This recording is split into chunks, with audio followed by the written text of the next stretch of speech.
As someone who was never really into the Resi 4 or Remake, I'm not gonna deny there's potential. I've stated that the original is about as close as you come to a perfect game, but that doesn't mean it can't be improved. The thing is, it's Capcom, and Capcom doesn't improve, they disappoint, especially when it comes to this franchise. So, you can see why I'm not as enthused as some people.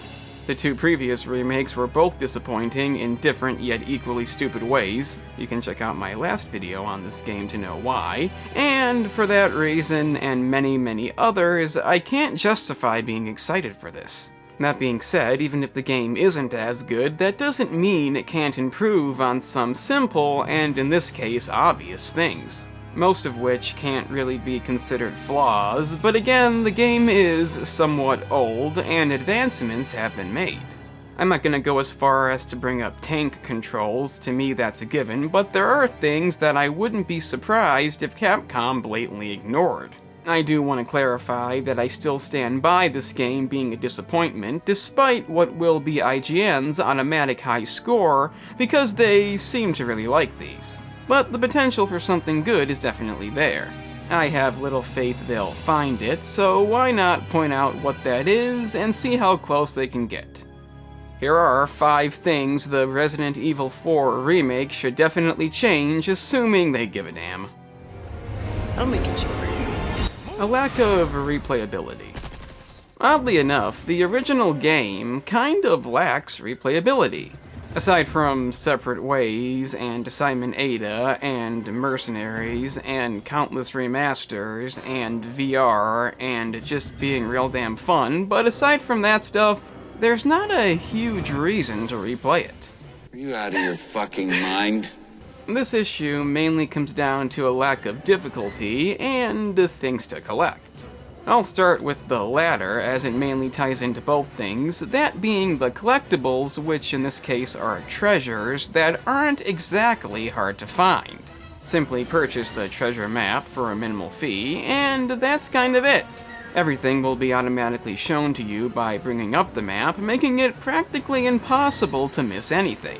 The only other collectibles in the game are the blue medallions, exclusively in the village area, which gives you an extra gun, and unlike the treasures, you don't even need to buy the map to find these, because they're on the map anyway. So what's the incentive to not find it? Even if you don't want the gun, you can sell it to the merchant for more money, so the whole thing's kinda pointless. Speaking of money, that's where the other issue comes in. If you do as I just said and obtain all the treasure, you can sell it to the merchant for, you guessed it, a lot of money. Then you can use the money to, assuming you found everything, which you should have, purchase every upgrade that's available, when it's available, until maybe very late game. Simply put, you don't need to choose between which upgrades you want. You can easily have them all if you simply do this. Meaning, if you pick the Red 9, the strongest handgun in the game, you'll be 3-shotting late-game enemies, given you don't shoot the head. If you prefer a more well-rounded weapon, like the Blacktail, my favorite, you'll be looking at 4 shots. And don't even get me started on the underused TMP. That thing is overpowered as fuck. Not to mention the shotgun that may as well have gifted you infinite ammo. So, in the end, Resi 4 ends up being a game that doesn't get more difficult as it goes. Yeah, the enemy numbers may increase, but you kill them with 3 to 4 bullets, so it doesn't really matter. If you can take on the chainsaw section at the beginning, you should pretty much be set. Now, you might be thinking, just turn up the difficulty, but that's kind of the thing. There is only one difficulty above normal, and that's professional. In fact, the original GameCube version didn't even have that. It had an easy mode. A fucking easy mode! And when you have one of the best designed games of all time, that's kind of disappointing. So yeah, the remake, add a new difficulty. Don't give away free upgrades. Pretty obvious step. I'll make it cheap for you. Only drop ammo for guns you have.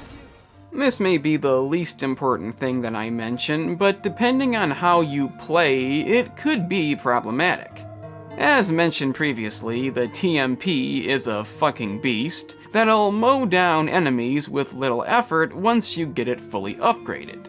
However, a lot of people don't use it because they think it's too weak or not enough space, that kind of thing, and never give it a second thought. Aside from the fact that the game never quits giving you ammo for it. Which is odd because space is kind of limited, so I don't know why they just assume you'd use everything. Personally, I've tried doing some TMP runs myself, excluding the handgun completely, because let's face it, the knife is truly the best weapon, and the TMP is good for getting enemies into that position. But as you can guess, the ammo distribution doesn't change, leading to a scenario in which the ammo that I want to use gets kind of low. Obviously it's still possible, but let's just say if you use the handgun and the TMP, you won't have to worry about ammo that much. It's debatable if you should have to in a game like this, but constantly getting ammo for a gun you don't have shouldn't be the reason for that. It's not as bad as something like the original Dead Space, in which there's multiple weapons but only 4 slots, meaning you couldn't possibly have them all on you, nor do most people want to. So it was something the remake definitely had to fix, as nothing made me angrier than constantly finding flamethrower fuel.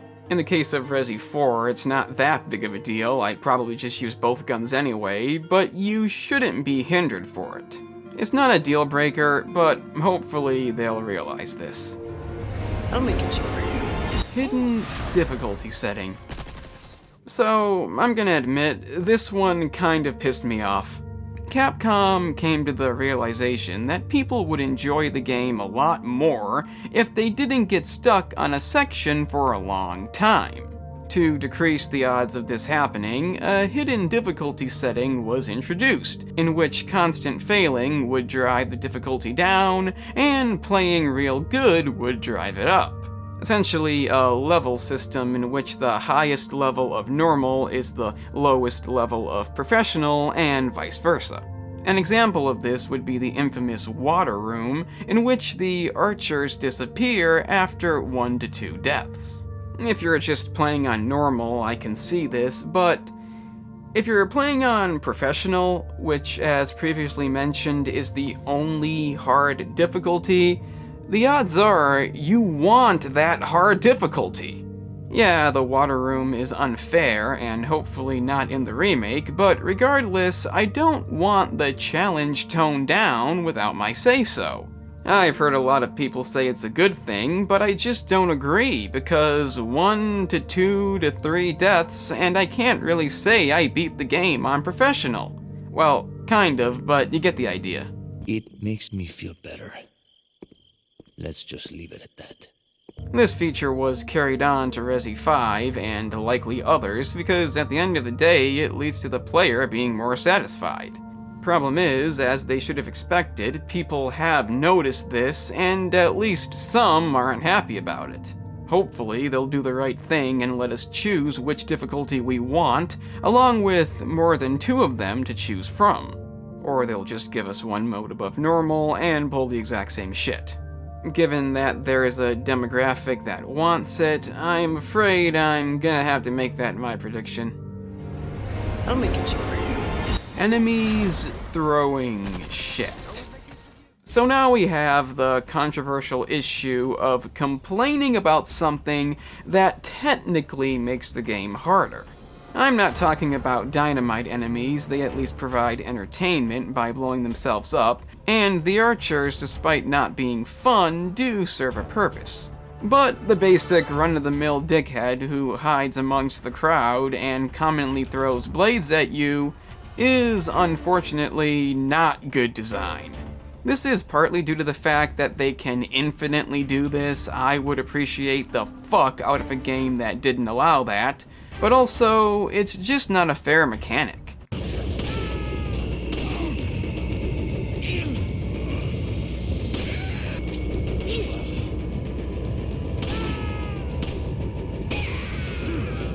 Son of a fucking cock! Whenever an enemy decides to pull this shit, they commonly stand back and continuously do it until you eventually approach them, something you can't do if you're dealing with the other enemies. Not only is this annoying as hell, but the event will happen in which you're reloading and cannot possibly do anything to avoid being hit. Yeah, it can be shot down, but the fact is you're not gonna be ready for that a lot of the time. Dynamite isn't a big deal because you almost always know when that's gonna happen, but with this, you just don't, and it's one of the few times in this game that I feel I've taken undeserved damage. Obviously, this is gonna lead to the whole "you're just not good enough" conversation, but no, it's not a good mechanic, and it should be removed. Or at least fixed. Again, I don't think it will be, but you gotta hang on to some kind of hope. I'll make it cheap for you. Protecting Ashley.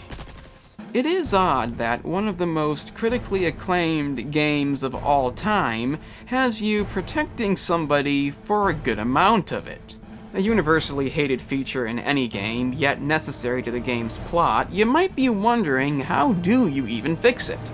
Well, I've given it a lot of thought, and I think I've found a way to resolve the issue without changing things too much. You could technically make her indestructible, but that wouldn't make any sense. You could give her a gun to use, but that'd be a pretty big change. But the solution that I've come up with is actually quite simple. You see, if you consider the game's plot, you'll realize that they don't want to kill Ashley. That's not their objective. That's why the base enemies don't deliberately attack her. Instead, they pick her up and try to take her away, resulting in you failing if you're not fast enough. This alone is not really an issue, it's pretty easy to stop them before that happens. The problem is that she gets hit when the enemies are trying to hit you. Given the fact that she's standing right next to you, she'll take damage if the weapon makes contact. I understand that that makes sense, but when you think about it, it really doesn't. I mean, wouldn't they try to avoid hitting her? That is their objective. They couldn't do it! I highly doubt this is going to be changed, as the weapons not hitting her would be deemed unrealistic. But to be honest, of all the things that I've mentioned, I kind of care about this the least. Obviously I don't like it, but when a game is designed this good, it's not that big of a deal. It does lead to a few bad sections, but for the most part I don't care that much if they change it. But a lot of people probably do, so it had to be mentioned. What I am hoping is that we don't have to throw lanterns that don't function right, and complete a puzzle that's extremely easy if you know what to do, and nightmarish if you don't. That may be the most important thing. And those are the top 5 things that the Resident Evil 4 Remake needs to change. I don't expect any of this, except maybe the ammo thing because Dead Space did it, and maybe a new hard difficulty that Dead Space, oddly enough, went backwards on. We'll have to see, I still have no faith in this, but I guess time will tell. I am the Game Analyst, and don't forget, sometimes it's okay to lie to the player and make the game easier, even if you don't want them to, because after all, they do know best. Oh, what? You're actually here? That's fucking amazing. I guess you may as well check out the main channel, in which I discuss movies, TV series, and the offensive topics that lie within. If you're into that, then press the link in the description. It's right there.